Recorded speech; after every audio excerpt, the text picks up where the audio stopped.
അതിക്രൂരമായ ഒരു കൊലപാതകമാണ് നടന്നത് എന്നത് നാടാകെ മനസ്സിലാക്കിയിട്ടുള്ളതാണ്. അതിന് എന്തെങ്കിലും ഒരു തൊടുന്യായം പോലും പറയാനുമുണ്ടായിരുന്നില്ല. ഇവിടെ ശ്രദ്ധിക്കപ്പെടേണ്ട ഏറ്റവും പ്രധാനപ്പെട്ട കാര്യം അത്തരത്തിലുള്ള ആരും കൊലയെ ന്യായീകരിക്കാൻ കൊലയാളിക്കും സംഘത്തിനും പിന്തുണ നൽകാൻ കോൺഗ്രസ് നേതൃത്വം തന്നെ തയ്യാറായി എന്നതാണ്. എത്രമാത്രം ക്രിമിനൽവൽക്കരിക്കപ്പെട്ടിരിക്കുന്നു കോൺഗ്രസ് രാഷ്ട്രീയം എന്നതാണ് ഇതിലൂടെ വ്യക്തമാകുന്നത്. കേരളത്തിലെ കലാലയങ്ങളിൽ പടഞ്ഞു വീഴേണ്ടി വന്ന, ജീവൻ വെടിയേണ്ടി വന്ന നിരവധി SFI പ്രവർത്തകരുണ്ട്. അവരെ കൊല ചെയ്യപ്പെട്ടത് മഹാഭൂരിഭാഗവും KSUവിന്റെ കൊലക്കത്തിയിലൂടെയാണ്.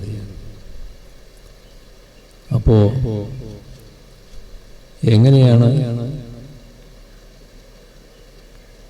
വിദ്യാർത്ഥി സംഘടനാ പ്രവർത്തനം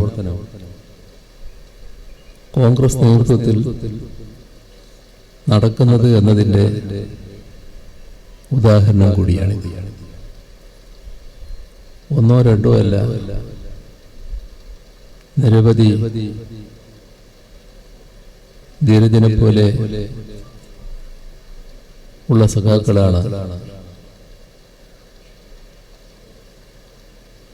KSUവിന്റെ കൊലക്കത്തിക്കരിയാകേണ്ടി വന്നത്.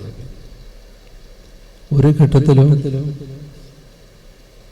ആ കൊലയാളികളോട് അരുത് എന്ന് പറയുന്ന രാഷ്ട്രീയ നേതൃത്വത്തെ കാണാൻ നമുക്ക് കഴിഞ്ഞില്ല.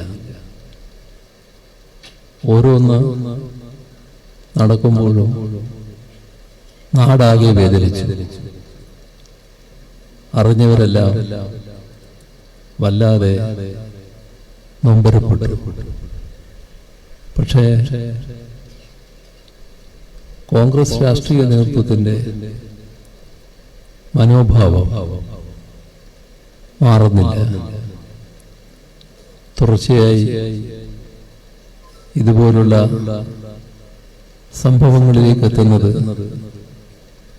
ആ ഒരു മനോഭാവത്തിന്റെ ഭാഗമായ. ഇവിടെ ശ്രദ്ധിക്കപ്പെടേണ്ട മറ്റൊരു കാര്യം, നമ്മുടെ കേരളത്തിലെ വലതുപക്ഷ രാഷ്ട്രീയം, ആ രാഷ്ട്രീയത്തിന്റെ പ്രമുഖമായ ജിഹുകളായി നിൽക്കുന്ന വലതുപക്ഷ മാധ്യമങ്ങൾ എത്രമാത്രം നികൃഷ്ടമായ രീതിയിലാണ് ഇത്തരം വിഷയങ്ങൾ കൈകാര്യം ചെയ്യുന്നത് എന്താണ്. ഇവിടെ SFIക്കാർ നമ്മുടെ സംസ്ഥാനത്തെ വിദ്യാർത്ഥികൾ എന്നതിനപ്പുറം ശക്തമായ ഇടതുപക്ഷ മനോഭാവം വെച്ച് പുലർത്തുന്നവരാണ്. എല്ലാവരും CPM-കാരല്ല. എന്നാൽ നല്ല പുരോഗമന വാഞ്ചയോടെ വിദ്യാർത്ഥി സംഘടനാ പ്രവർത്തനം നടത്തുന്നവരാണ്. അതിൻ്റെ ഭാഗമായാണ് അവര് SFIയെ തിരഞ്ഞെടുത്തത്. അത്തരമൊരു വിദ്യാർത്ഥി സംഘടനയെ, ഇടതുപക്ഷ വിദ്യാർത്ഥി സംഘടനയെ എന്ത് ചെയ്താലും സാരമില്ല എന്ന വലതുപക്ഷ നിലപാട്, അതിനെ ന്യായീകരിക്കുന്ന പരോക്ഷമായ ന്യായീകരണം, ഇത്തരം കാര്യങ്ങൾ തമസ്കരിക്കാനുള്ള ശ്രമം എല്ലാം വലതുപക്ഷത്തിൻ്റെ ഭാഗത്തുണ്ടാവുകയാണ്.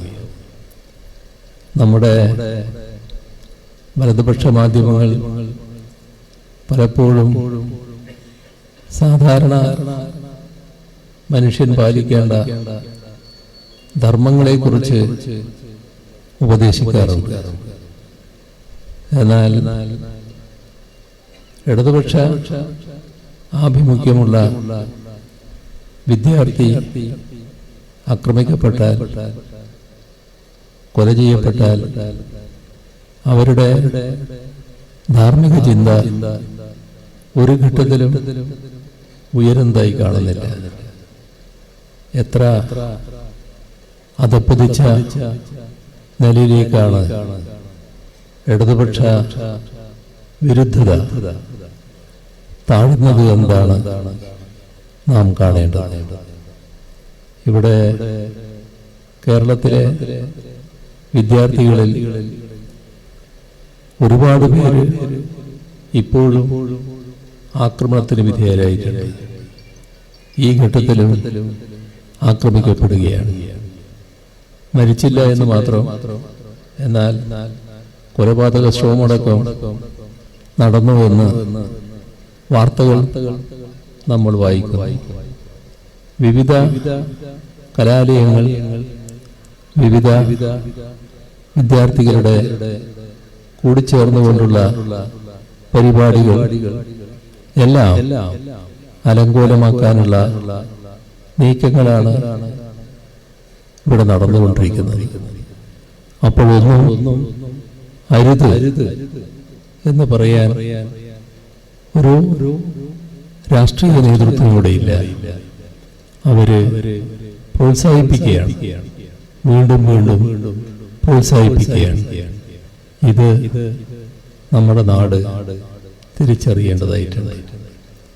ധീരജ് രാജേന്ദ്രന്റെ സ്മരണ നിലനിർത്തുന്നതിന് ഏറ്റവും ഉചിതമായ, ധീരജ് രാജേന്ദ്രന് എല്ലാ രീതിയിലും അർഹമായ രീതിയിലുള്ള ഒരു സ്മാരക സംവിധാനമാണ് ഇവിടെ ഒരുക്കിയിട്ടുള്ളത്. പഠന ഗവേഷണ കേന്ദ്രം. ധീരജിനെ ഓർത്തുകൊണ്ട് തന്നെ ആ പഠന ഗവേഷണ കേന്ദ്രവുമായി ബന്ധപ്പെടാൻ ഇനിയുള്ള കാലം വിദ്യാർത്ഥികൾക്ക് സാധിക്കും. നല്ല രീതിയിൽ ആ പഠന ഗവേഷണ കേന്ദ്രം പൂർത്തിയാക്കാനുള്ള ശ്രമമാണ് നടക്കുന്നത് എന്നത് ഇവിടെ പറഞ്ഞു കഴിഞ്ഞിട്ടുണ്ട്. ഈ പഠന ഗവേഷണ കേന്ദ്രത്തിന്റെ ഔപചാരികമായ ഉദ്ഘാടനം നേരത്തെ തന്നെ എല്ലാവരുടെയും അനുമതിയോടെ നിർവഹിച്ചതായി അറിയിച്ചുകൊണ്ട് അവസാനിപ്പിക്കുന്നു. നിങ്ങൾക്ക് എൻ്റെ സ്നേഹാഭിവാദനങ്ങൾ.